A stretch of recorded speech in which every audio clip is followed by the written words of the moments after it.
Have you ever stopped to wonder how money is made in the US? Let's dive into the fascinating world of cash creation, where every dollar bill has a story. The concept of money has evolved tremendously over the centuries, from bartering goods to shiny gold coins to the paper and digital currencies we use today.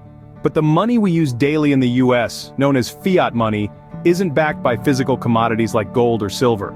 Instead, its value is derived from the trust and confidence we place in the US government. Now, you might be thinking, so who prints all this trust-backed money? Well, the US Treasury Department is the wizard behind the curtain, creating every single dollar bill and coin we use.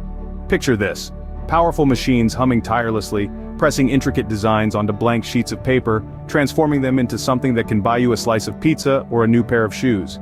That's the Treasury Department, working its magic.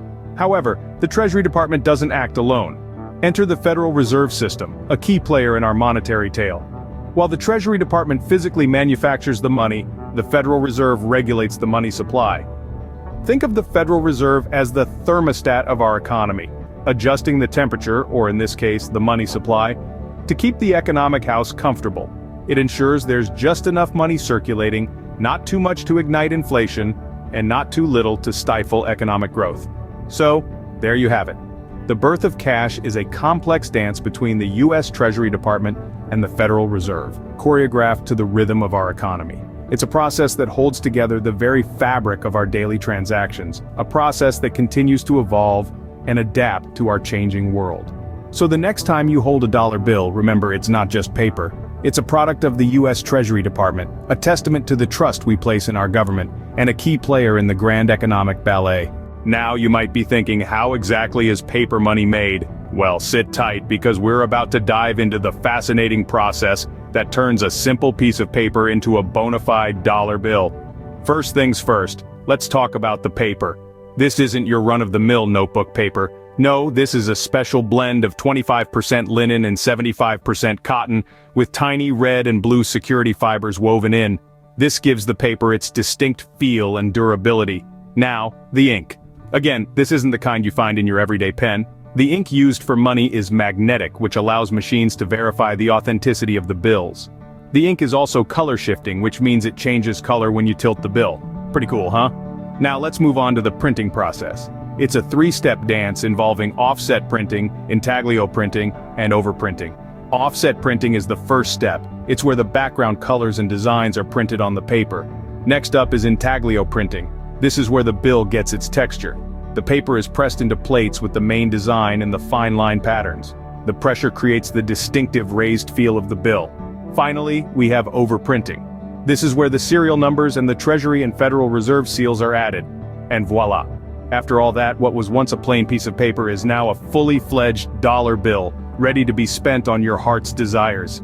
Before we wrap up, here's a little word of advice. As tempting as it might be to start your own money-making operation in your garage, I assure you the folks at the Bureau of Engraving and Printing are way better at it. Plus, it's illegal. Just a minor detail to consider. And that, folks, is how a piece of paper becomes a dollar bill. But what about coins? How do those come into existence? Well, let's dive right into the fascinating world of minting coins.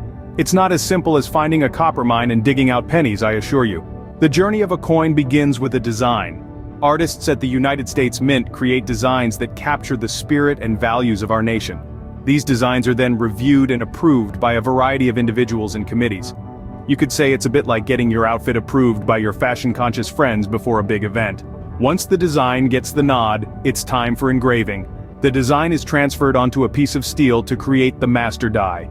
This is the template for all future coins of that design. Imagine it as the ultimate cookie cutter, but instead of delicious cookies, it's cranking out money.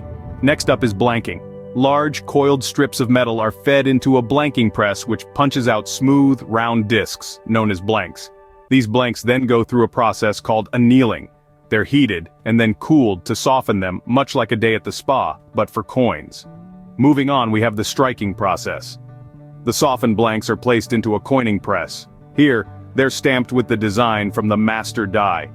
This is the moment they officially become coins. It's like their graduation ceremony, only there's no cap tossing involved. Finally, the coins are inspected for quality. Any coins that don't meet the rigorous standards are destroyed. A coin's life is truly survival of the fittest, or should we say, the shiniest.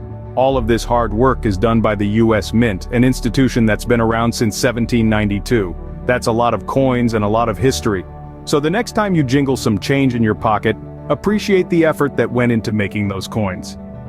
And remember, every coin you hold has been on quite a journey before it landed in your hand. Okay, so we've made money, but how does it get its value? Well, let's dive right in. Money gets its value from a pretty simple concept: supply and demand. You see, when we have a lot of something, we usually value it less. On the other hand, when something is scarce, we tend to value it more. Money operates on the same principle. If there's too much money circulating in the economy, each dollar becomes less valuable. Conversely, if there's not enough money, each dollar becomes more valuable. Now you might wonder, who controls the supply of money? Enter the Federal Reserve, or the Fed as it's affectionately known. The Fed is like the guardian of our money supply. It has a few tricks up its sleeve to increase or decrease the amount of money in circulation. For instance, it can change interest rates or buy and sell government bonds. These actions influence how much money banks have to lend, which in turn affects the amount of money circulating in the economy. Here's where things get a bit tricky. When there's too much money in the economy, prices tend to go up. This is called inflation. Imagine you're at an auction with a pocket full of cash. You're more likely to bid higher, right? The same thing happens in the economy. When people have more money, they tend to spend more, which can drive up prices. But what if the opposite happens? What if there's not enough money in the economy? Well, that can lead to deflation. In this case, prices drop because people aren't spending as much. It's like being at an auction with only a few dollars in your pocket. You're not going to bid very high, are you? So, the Fed has a pretty important job. It tries to strike a balance to keep our economy healthy. It's like Goldilocks. Not too hot, not too cold, but just right. So, the value of money isn't fixed. It's all about balance.